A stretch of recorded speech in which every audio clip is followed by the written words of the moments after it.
Hey guys, what's up? Nick here once again. And don't stop. Wait.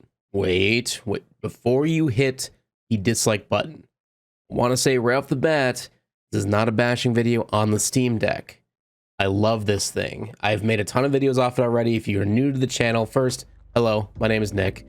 I've been making a ton of videos on the Steam Deck. I love it. I absolutely do. This is probably the, if not, yeah, I think it is. I think this is my favorite purchase in the past like 5, maybe 10 years. And I'm not exaggerating that in the slightest. However, yes, there is 5 issues that I have found with my testing with the Steam Deck over the past month and a half now that I just feel need to be addressed. And this is more of constructive criticism to Valve, if anything, to hope that we see these features improved or just 100% fixed with the next iteration of the Steam Deck, if we hopefully get one.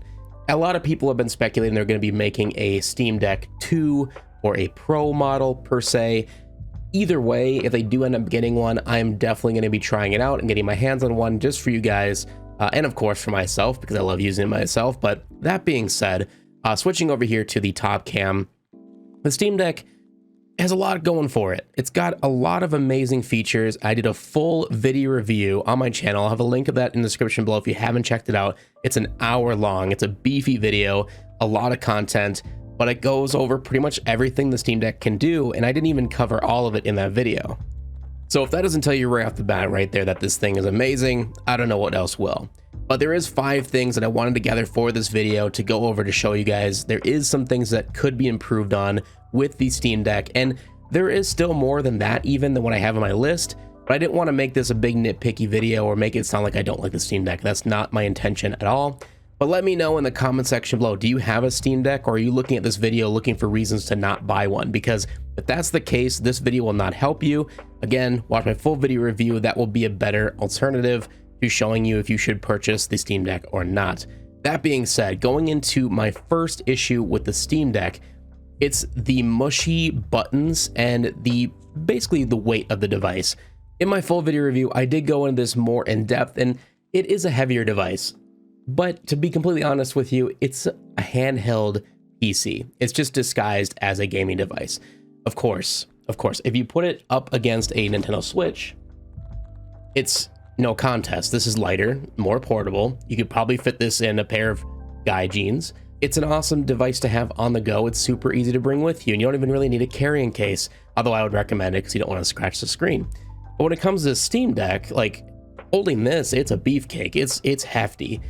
Is that really a bad thing per se? And to some people, they may not say that's a bad thing. They might think they like a heavier device. It feels more premium in their hand, and they don't want it to feel like cheap, chintzy plastic. And I agree with that. 100% agree with that.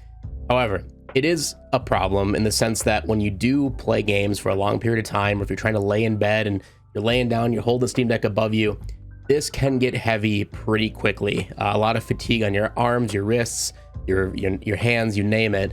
And I've heard this from a lot of people. It's not just me. So if you're looking for the lightest device out there, this is not the one for you. But again, this is kind of suggestive, and I think it's one of those things where you probably should go out and try to find a friend who has one and try to feel it for yourself to know if you're getting a device that's going to be comfortable for a long period of time to play. But there is ways around it. I mean, you can use a kickstand, like mine has a built-in kickstand on it. You can use an external wireless mouse and keyboard or wireless controller, and you can put it on a docking station, use it that way. There is alternatives. I'm not saying it's an end-all be-all, but it is something to note. And then coming back to the mushy buttons, again, I went over this on my full video review, but the Steam button and the menu button, they work. They definitely work. Same with the D-pad. They work just fine. I've never had any input delay or issues with input, but all in all, compared to the rest of the peripherals, like the analog sticks, the track pads, the triggers, it just feels like they kind of put these on the back burner. They were like last minute decisions. I don't really know. But they have no tactile feedback. They're extremely mushy, and half the time you can barely tell that you actually press the button in before you get a register. Yes, you can totally look past that, and I am nitpicking for a little bit, but it's just something you have to take into account when you're looking at the Steam Deck and all its other features. This is definitely something I would like to see improved on a Pro model or a Steam Deck 2 in the near future. Just make sure all of the peripherals, all of the buttons match in terms of quality. That's all I really ask.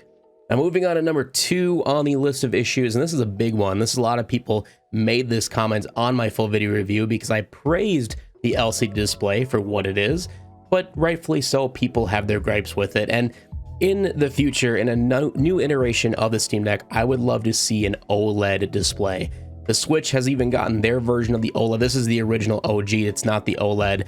But when you have a device like this for 300 bucks that has an OLED display, I feel like they could easily put it on the Steam Deck.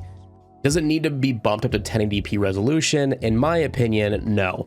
If it helps performance and battery life, I would easily any day go with 720p, let alone 800p, which is what is on the one here.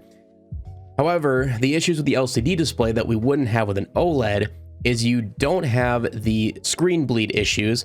A lot of people have noticed that if you have a perfectly black display, I can't really get it on camera here, but around the corners, you will see some screen bleed or screen brightness bleed, where the backlight will actually kind of shine through over the black levels on the edges. And it's kind of annoying. It's just one of those things that it's an annoyance. It can easily be overlooked. I don't really notice it after the first day I noticed it, right? Like I saw it, I'm like, oh, that's kind of weird, but whatever. But as soon as you jump into a game, it goes away. It's not a big deal, but it is something that would be nice to not see on a future model.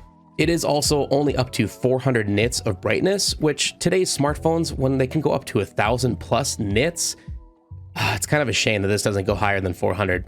So for outdoor visibility, it's not that great. It definitely could be better, but hopefully in the future, we will get a better look at a better display with fuller brightness.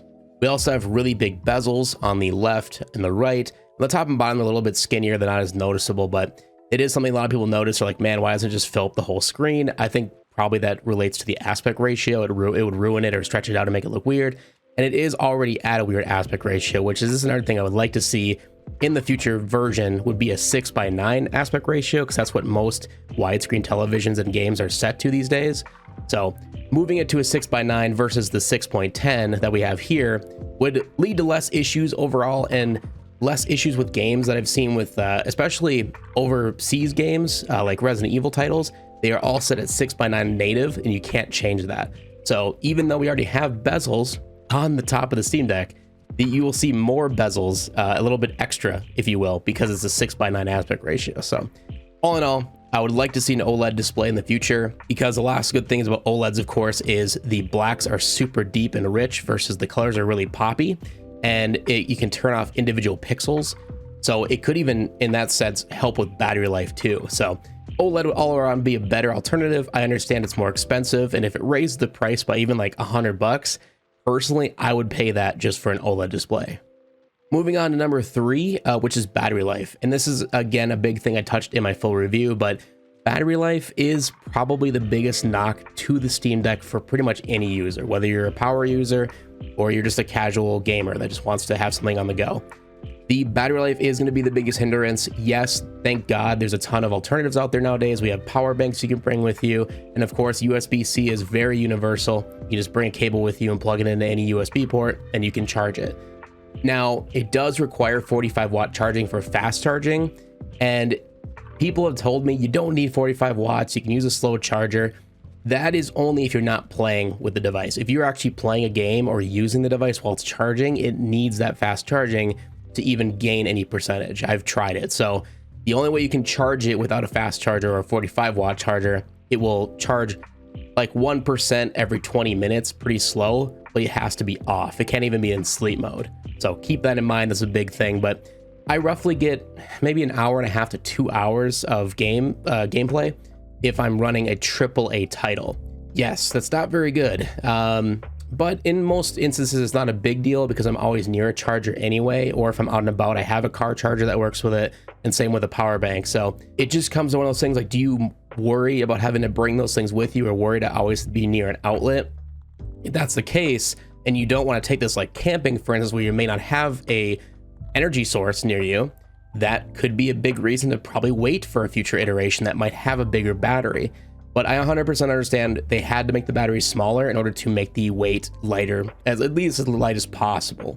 As I stated before, the weight is heavy, but it could be worse. So I'm glad they took those precautions to eliminate the extra weight to make it as light as possible without just getting rid of every nice feature that it could have. But battery life is Definitely could be better. I would like to see it better in the future. I think an OLED display would definitely help with that. This was another big thing I touched in my review, is the haptic engine is extremely weak. Now, thankfully, some people pointed out my mistakes in the review, and I want to say thank you to everybody in the comment section for doing that. In the review, I stated that they actually had a haptic engine in the love handles on this thing, which is inaccurate. Apparently, which this makes more sense as to what my critiques were, apparently the only rumble or haptic engine they have is within the trackpads themselves. So what I mean by that is when you move the trackpad, it actually gives you a nice kind of vibration feedback, letting you know that it's tracking your finger movement, and it works really well. It feels really good, and it's just unique and cool. However, when it's actually rumbling in games to give you that haptic feedback, they're only using these little motors in the touchpads. So in all, it's pretty weak. You barely notice it, and in my opinion, you might as well just turn it off. So if you go down into the settings here and go all the way down to the Steam Haptics and Game Rumble, Steam Haptics is again showing you the haptics with the touchpads and sometimes with button inputs depending on what game you're playing. But I recommend leaving the Game Rumble off because it's just going to drain your battery faster, and it's not going to help you or really feel that intuitive to the gameplay experience. You barely notice it, especially if you're on the go like in a car. So it's just kind of weak. I would love to see a better haptic engine in the future. But again, I think I read an article talking about they had to remove the haptic engines, which they originally did have in here, to alleviate the weight as well as help with battery life. So it's those give or takes, you know, it's do you get worse battery life and a little heavier device for better haptics or vice versa? Personally, I would have had a little bit heavier device with the better haptics and then still had the option to turn it off to save battery life. That's what I would have preferred. Maybe I'm in the minority for that, but it is what it is. It's just something that I think could be improved on in a future iteration. So moving on to my fifth and final issue with the Steam Deck is the only having one USB-C port.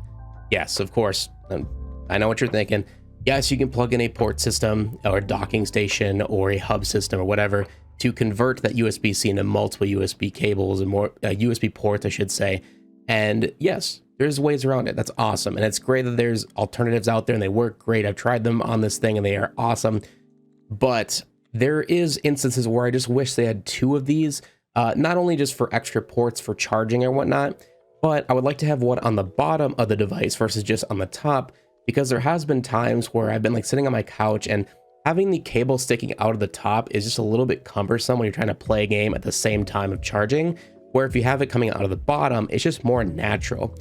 Obviously, we ran into this issue with the Nintendo Switch, where if you have it in the docking station, or if you have it on a kickstand per se, and you want to play it from a little bit of a distance away, it won't be able to charge at the same time. That's where you'd have the two options, so you could switch it to the top in that sense. So it's just one of those things where it would be nice in a future iteration to have two options for USB-C ports.